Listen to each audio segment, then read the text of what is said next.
어쨌든 이제 이런 상황에서 미야코에서는 여전히 그러니까 뭐 전쟁이 계속된 거예요. 그러니까 미야코가 어디냐면 교토, 지금의 교토 지역을 말하는데 여기에서 이제 천황을 둘러싸고도 싸움이 일어나고 그래서 승려하고도 전쟁이 일어나고 계속적으로 전쟁이 계속됐거든요. 그러니까 계속되니까 이게 이제 대단히 이제 선교사들은 위협을 느끼는 거죠. 전쟁통에 죽을 수도 있고 그다음에 먹고 사는 문제도 있고 이래가지고 굉장히 생명의 위협도 느끼고 어렵다, 힘들다 이런 서한들이 이제 남아 있고요. 그리고 이제 천황 자체도 일본 왕도 사실은 이제 이 일본 왕하고 선교사님들하고의 접점이 별로 없어요. 그러니까 이제 일본 왕은 승려들한테 굉장히 많은 영향을 받으니까 그러니까 데우스 하라이라고 해갖고 이 하라이는 내쫓다라는 뜻이거든요. 그러니까 신부들을 내쫓으려고 하는 일본 왕은 이런 식의 조칙들을 이제 계속 반포하는 거죠. 그러니까 쉽지 않았다. 근데 쉽지 않은 이런 상황에서 아까 얘기했던 다카야마 우콘 같은 이런 분이라든가 와다 고레마사라든가 이런 분 이게 성 준 거죠. 이런 사람들이 도움으로 간신히 명맥을 유지하는 그런 상태였다라는 거고요. 근데 이런 상태에서 기억할 만한 사람이 오다 노부나가예요. 그러니까 여러분들이 한번 들어보셨을지 모르겠는데 오다 노부나가나 도요토미 히데요시하고 도쿠가와 이에야스 이 세 사람에 대해서는 꽤 한국에서도 알려져 있는데 그 중에 이 오다 노부나가는 굉장히 영혼이 자유로웠나 봐요. 그래서 영혼이 자유롭다 보니까 그렇게 얘기한 거죠. 자기가 대빵이라는 거예요. 그러니까 이게 이제 표현이 그런데 내가 대장이야. 그러니까 일본 왕도 아무도 자기를 이제 어떻게 할 수 없어라고 하는 거였겠죠. 그러니까 이 사람 같은 경우는 천하를 통일하겠다. 그러니까 일본 전역을 통일해서 자기가 권력을 손에 넣겠다라고 하는 뜻이 있었고 이 사람이 생각했을 때 그런 데에 이 포르투갈 선교사들을 굉장히 유용할 거다라는 생각을 했었던 거죠. 그러니까 거기에는 이제 포르투갈의 무역선도 있고 선교사님들이 가지고 오신 그 우리 잘 알고 있는 화승총 같은 것들이 있는 거죠. 그러니까 무기가 있기 때문에 그런 것들도 이제 영향을 미쳤고 그래서 이 사람이 이제 이렇게 얘기를 합니다. 그러니까 고슈인조라고 얘기를 하는데 이 주인장이라고 하는 건 허가서예요. 그러니까 허가서를 이렇게 발행을 했다라는 거죠. 그래서 자기가 미야코, 그러니까 교토에서 거주를 허가한다, 선교사들의. 그래서 그들의 숙소를 함부로 군인들이 뺏을 수도 없고 그 도시의 업무나 의무를 부과하지도 못한다. 왜냐하면 내가 그런 일을 면해주고 의무를 부과하지 않기 때문이다. 그래서 그가 거주하기를 바라는 내 영토 어느 곳에서도 그는 어떠한 방해도 받지 않을 것이다. 그에게 어떠한 부당한 일을 저지르는 자가 생길 경우 나는 세심한 주의를 하여 재판하고 괴롭히는 자를 벌할 거다. 그러니까 이 사람이 보호막이 돼준 거죠. 오다 노부나가가 전국을 통일한 사람인데 이 사람의 보호막으로 이제 점점점 이제 퍼져나가는 거죠. 이게 이제 천하의 자기가 주인이다라고 생각하는 사람들이라는 얘기예요. 그러니까 오다 노부나가, 도요토미 히데요시, 도쿠가와 이에야스 이 세 사람이 바로 이 카톨릭 선교하고도 대단히 밀접한 연관을 가지고 있기 때문에 오다 노부나가가 사실 이제 죽고 혼노지의 변으로 이제 죽으면서 도요토미 히데요시가 등장하고 도요토미 히데요시도 오래 못 가죠. 그리고 이제 도쿠가와 이에야스가 결국은 에도라고 하는 오랜 그 시대를 여는데 요 세 사람 정도하고의 관계 속에서 그나마 오다 노부나가가 굉장히 적극적으로 도움을 줬다라고 하는 거. 그러면 도요토미 히데요시 때 그 신부님들을 추방하는 바테렌 추방령이 내리기 때문에 요 바테렌 추방령은 이제 다음에 하겠지만 어쨌든 천황은 계속해서 추방령을 내려요. 근데 이게 힘이 없었던 거죠. 근데 힘이 없는데 오다 노부나가 다음에 들어선 도쿠가와 이에야스가 막강한 힘을 가진 사람이 1987년에 내린 그 바테렌 추방령은 굉장히 힘을 가지면서 전부 다 이제 내쫓기게 되는 그런 상황이 됐는데 일본 왕도 이런 식으로 바테렌 추방령은 냈다. 그렇기 때문에 되게 어려웠지만 오다가 다이리와 쇼군에 대해서 근심할 필요 없다. 그러니까 내가 너네들을 지켜준다라고 해서 유지됐던 게 있고요. 그래서 뭐 이제 이 프로이스라고 하는 사람은 어마어마한 기록을 남겨요. 그러니까 예수의 선교사들이 정말 막강한 기록을 남겨요. 저희 비오 신부님도 기록을 굉장히 꼼꼼하게 남기시려고 하는 경향이 있어요. 근데 그거 굉장히 저는 굉장히 배워야 할 자세다라고 생각하거든요. 왜냐하면 한국이 기록이 안 남아 있어요. 그러니까 뭐 한국은 굉장히 많은 문제들이 한국 안에서 일어나기 때문에 사람들이 기록을 가지고 있다가 위험에 처한 일들이 많아서 기록을 없애는 경향이 있는 것 같긴 한데 그렇다라고 하다 보니까 뭘 하려고 그러면 옛날 것들이 기록이 남아있지 않은 거죠.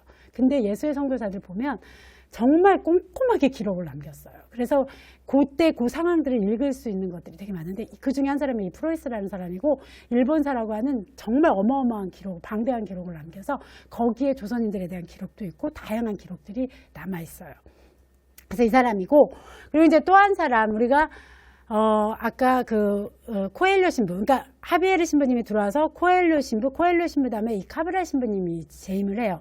그러니까 요 분은 이제 카브랄 신부님 정도도 이제 저희가 프란치스코 하비에르 신부님, 그 다음에 카브랄 신부님, 이렇게 좀 기억을 좀 할 필요가 있어요. 근데 요 분 같은 경우가 1970년에 들어오는데, 그러니까 오다 노부나가도 만났고요, 직접적으로. 그 다음에 이 오다 노부나가를 만나면서 이 카톨릭이라는 게 뭔지를 보여주고 싶었던 거예요. 그러니까 우리는 교황님을 필두로 해서 이런 조직적인 곳이다라고 하는 것들을 보여주려고 했고 또는 여기에서 일본에서 이제 성당을 교토에다가 세우는 일까지 하신 분이 이분이에요. 근데 이분에 대해서는 평가가 되게 엇갈리는 부분들이 있어요. 그래서 이제 비판도 있고 그렇거든요. 그러니까 이런 흐름으로 일본에 있었다. 그래서 이 정도 이름은 어디선가 나오면 여러분 듣게 되면 그때 일본에 가서 활동을 하셨던 분들이구나 라고 하는 거 정도. 그래서 프란치스코 하비에르라든가 토레스 신부님, 카브랄 신부님, 그 다음에 발리냐뇨 신부도 굉장히 중요해요. 그래서 발리냐뇨 신부는 마테오 리치에게 막강한 영향을 미쳤고 이게 아시아 선교에서 주 흐름인 적응주의라고 하는 걸 낳은 분이거든요. 그렇기 때문에 발리냐뇨 신부님 같은 경우도 기억을 해두실 필요가 있죠. 그 다음에 코엘료 고메스 신부님 이렇게 이런 분들이 들어오셔서 이제 중강구가 되면서 중강구장이 되고 일본 지역이 그러니까 고아의 부속이었던 것들에서 중강구로 이제 독립하게 되는 그런 흐름 속에서 요 정도의 이름은 어디선가 들으면 이 사람들이 그랬던 사람들이라고 하는 것 정도는 기억을 하시면 좋을 것 같고요. 근데 발리냐뇨 신부님은 진짜 대단하신 분이었어요. 대단하신 분이어서 일본에 3차례에 걸쳐서 순찰사로 들어오세요. 그러니까 우리로 치면 뭐라고 할까요? 암행어사 정도가 되겠죠. 그래서 들어오셔서 선교가 어떻게 진행되고 있는지, 현실적인 문제는 뭔지, 어떤 걸 풀어야 하는지 이런 것들을 보고서를 굉장히 많이 쓰셨어요. 그런데 이분이 봤을 때 이 카브라 신부님의 선교는 당신이 봤을 때 좀 문제가 있다라고 본 거예요. 왜냐하면 카브라 신부님은 군인 출신이셨어요. 그러니까 군인 출신이신 분들이 굉장히 엄격하잖아요. 굉장히 엄격하니까 너무 지나치게 엄격하게끔 해서 이제 이 일본인들이 가혹한 굴욕감을 느낀다는 거죠. 근데 이때 당시에 발리냐뇨 신부님의 글을 제가 순찰기를 전부 다 번역을 해가지고 이제 책으로 내려고 그러는데 이분의 기록을 보면 일본인들에 대한 굉장히 꼼꼼한 기록들이 남아 있어요. 그런데 일본인들에 대한 그 기록들을 봤을 때 일본인들의 자존감이 굉장하다 이런 얘기를 해요. 그러니까 뭐냐면 성내거나 화내거나 하면 말을 안 듣는다라는 거죠.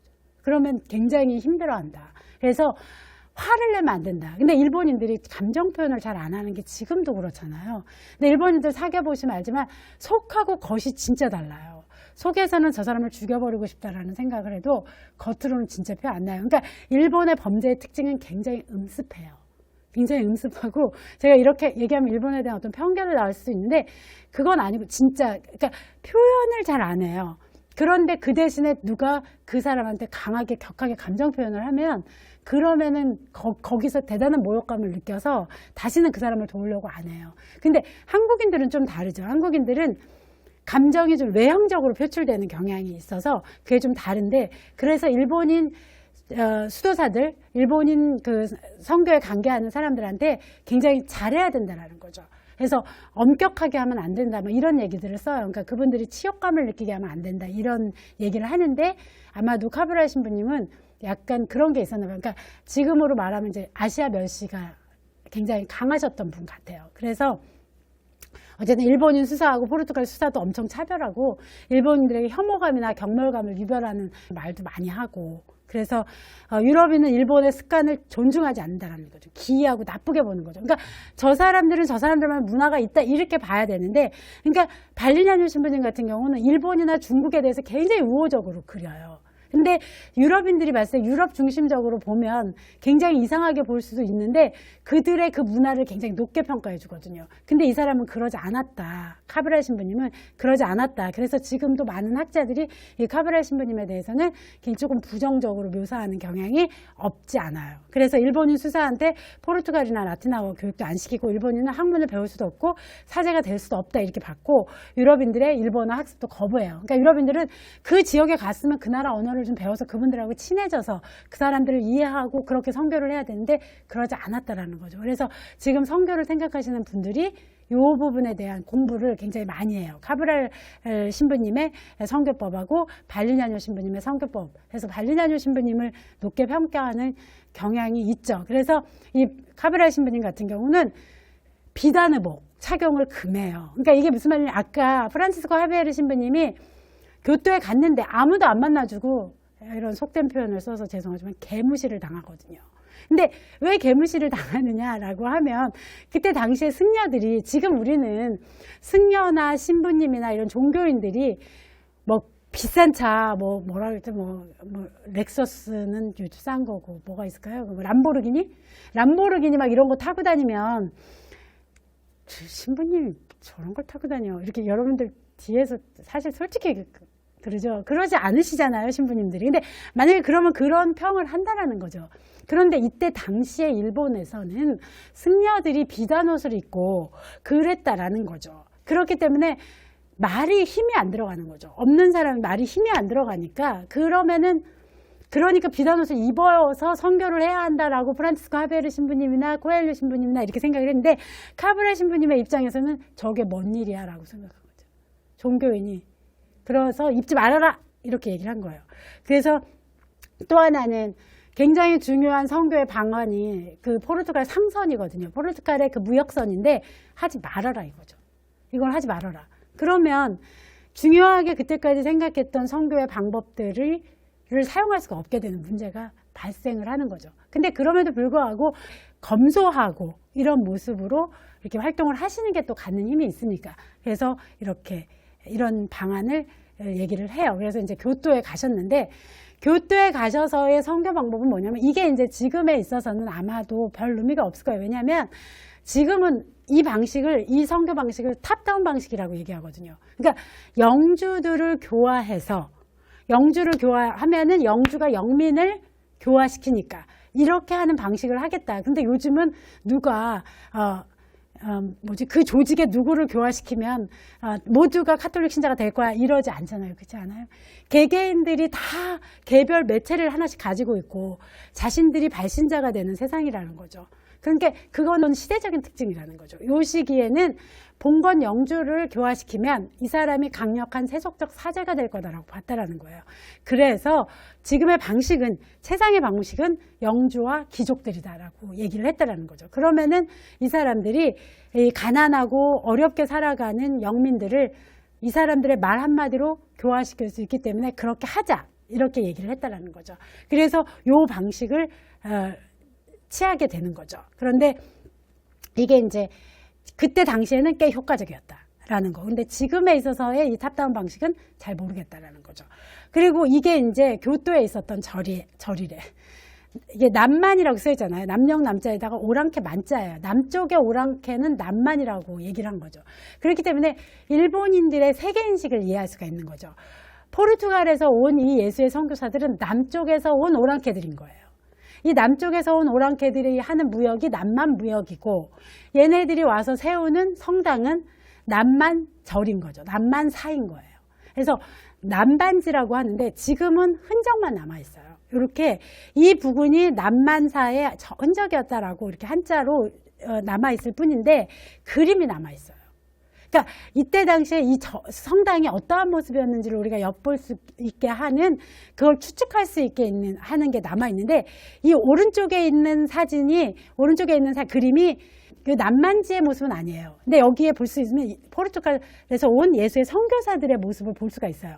이걸 확대를 해보면 새까만 옷을 입은 그런 선교사들의 모습이, 이렇게 이분들이 활동을 했구나라고 하는 걸 알 수 있는 그림들이 남아있는데, 남만지의 모습이 남아있는 그림도 남아있어요. 이 일본의 되게 유명한 가노쇼스라고 하는 화가예요. 이분이 부채에다가 그렸어요. 병풍이나 부채에다가 그림을 남겼는데 그 그림 속에 남아있는 거예요. 그래서 뭐 이 그림 자체로 남아있는 건 아니고 이게 이제 유럽에다가 나중에 이제 보내는 그, 사절단 안에 보낸 그 병풍 안에 이렇게 속지로 이렇게 막 돼 있고 막 그랬더라고 하는데 어쨌든 이제 이게 부채에 남아있는 그림인데 요게 그 당시에 이 교토에 있었던 성당이었던 거예요. 근데 지금 봐도 떨어지지 않죠. 굉장히 3층에 굉장히 훌륭했다라고 하는 걸 알 수가 있고요. 그 앞에 이제 선교사님들의 모습이 이렇게 보여요. 그러니까 근데 이 건물이 이 성당이 들어섰을 때 놀라운 거죠. 아까 그 가요라고 하는 분이잖아요. 이분도 출연을 해보길래 이 절인 것 같아요. 이 절에서 교리 교육을 받고 자기가 카톨릭 신자가 된 것 같아요. 그러니까 여기에 아마 그 조선인 카톨릭 신자가 여기에 있었구나라고 하는 걸 우리가 상상력을 한번 발휘해보면 역사란 어떤 의미에서 상상력이잖아요. 우리가 이곳에서 이분이 교화돼서 이렇게 훌륭한 카톨릭 신자가 되고 그리고 나서 어렵고 힘든 사람들을 위해서 노력하다가 결국은 화형당하는, 순교당하는 일이 있었구나라고 하는 생각을 해보게 되는 거죠. 그래서 여기에 이런 걸 만들었고 실제로 이 건물이 들어서니까 이 난만사가 들어서고 났을 때 사람들이 굉장히 놀라웠다고 해요. 그래서 그 기록들이 있어요. 그래서 교회는 크지 않았다. 그런데 매우 기교를 부렸고 정중하고 예쁘게 만들어져 있었기 때문에 일본 사람들이 경탄했다라는 거죠.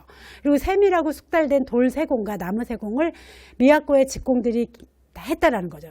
그리고 이탈리아인 오르간티노 신부의 건축적 노력이 교회는 매우 아름다운 방 6개로 이루어졌고 2층이고 모든 방향에서 시내를 바라볼 수가 있었고 논밭과 수도밖에 세워져 있는 사찰에서도 교회를 볼 수 있었다. 그러니까 올라가면 이 미야코를 내려다볼 수 있는 그런 건물이었고 이게 이탈리아의 그 건축 양식을 하다 보니까 대단히 놀라운 거죠. 사람들이 보고 저게 뭐야 라고 하면서 카톨릭에 관심을 갖고 이 성당 자체가 사람들을 이제 그러니까 신자가 되게끔 하는데 영향을 미쳤다라는 거고요.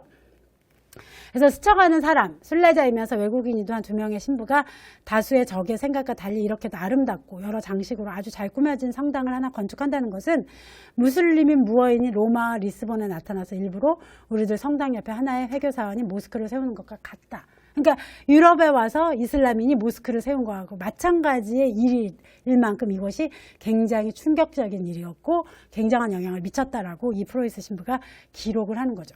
근데 여기에 더 호감을 갖게 된 거 아까 오다 노부나가가 굉장히 지원했다라고 그랬잖아요. 이 사람이 이때 당시에 천하를 통일하면서 아즈찌라고 하는 현재의 시가현에 해당되는 곳에다가 자기 성을 만들거든요. 그러니까 자기 성을 세우려고 하는데 남반지가 들어서니까 저 건축 기법을 자기 건물에도 활용하고 싶었던 거겠죠. 그렇기 때문에 선교사들하고 훨씬 더 이렇게 친하게 지내려고 하는 그런 게 있었다. 그러니까 여기에도 영향을 미친 거죠. 이 성에도.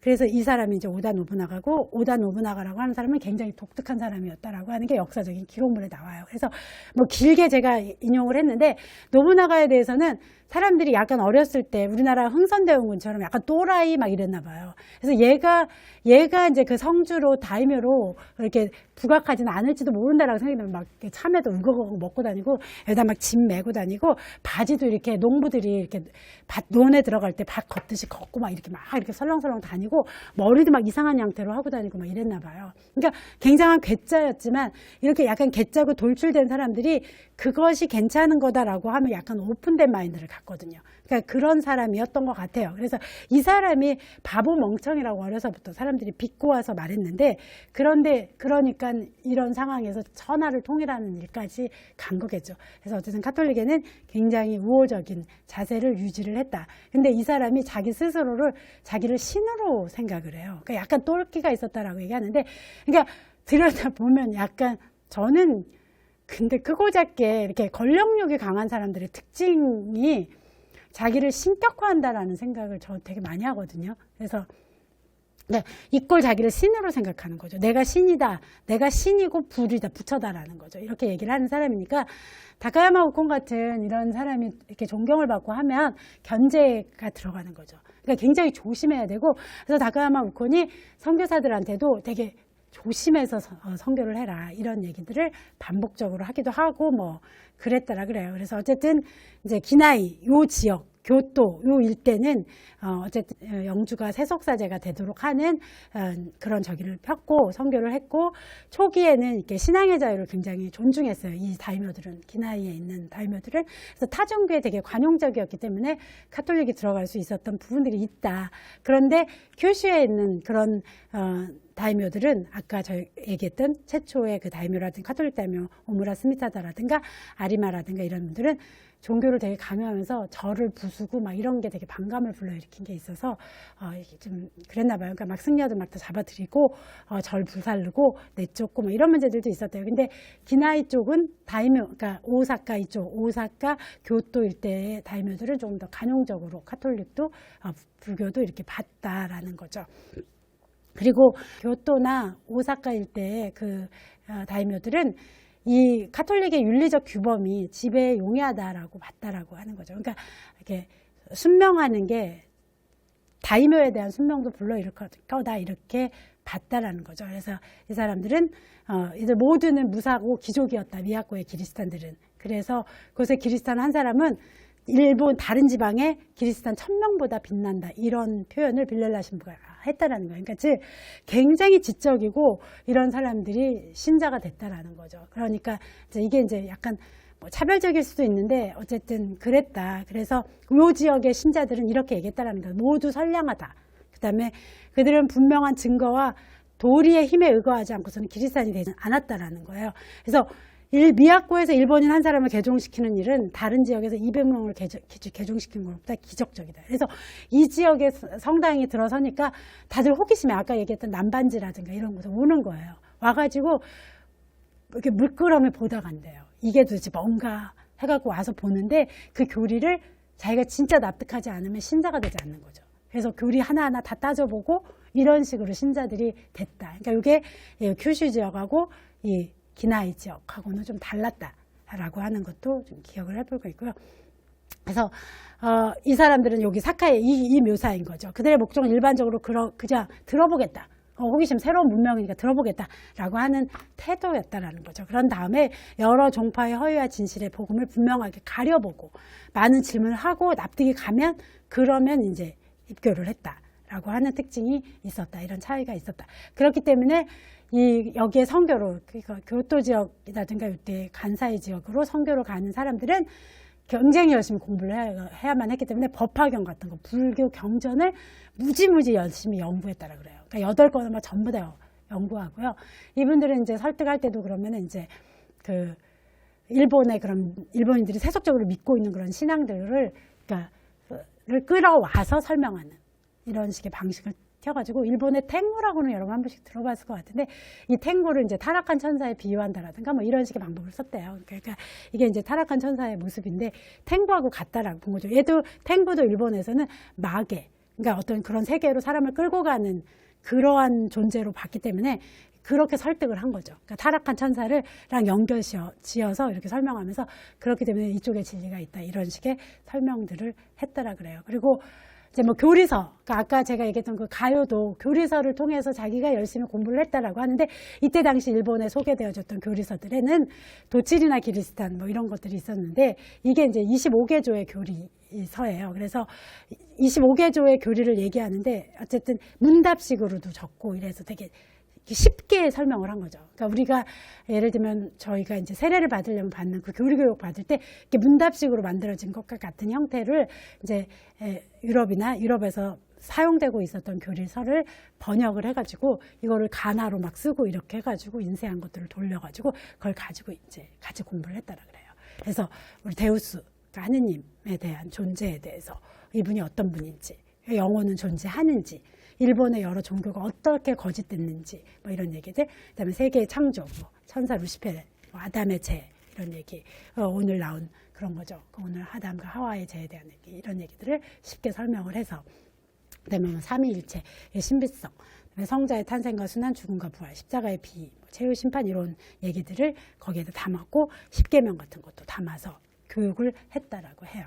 그러니까 이게 저희 연구소에도 이걸 제가 한 권 복사에다가 갖다 놨거든요. 연구원에도 도칠이나 기리스탄이라고 그때 당시에 나가사키에서 이게 출간된 그 판이에요. 그래서 이걸 복사한 거를 제가 가져다 놨어요. 그러니까 그때 이제 일본 애들의 그 히라가나 막 이런 걸로 막 풀어가지고 쓴 거예요. 그 말들도. 그래서 한번 보셔도 좋고요. 그래서 이게 아까 얘기했던 것처럼 이 발리냐누는 일본 기리스탄 선교 중흥의 아버지다라고 불리는 사람이니까 일본 선교하면 여러분들이 어디 가서 아 발리냐누 신부가 그랬던 사람이야. 그래서 이 사람이 적어도 3번 정도 순찰로 왔고 그래서 일본에 적응주의로 선교를 해야 한다라고 하는 얘기를 한 사람이야 라고 하는 것 정도는 이야기하면 좋겠죠.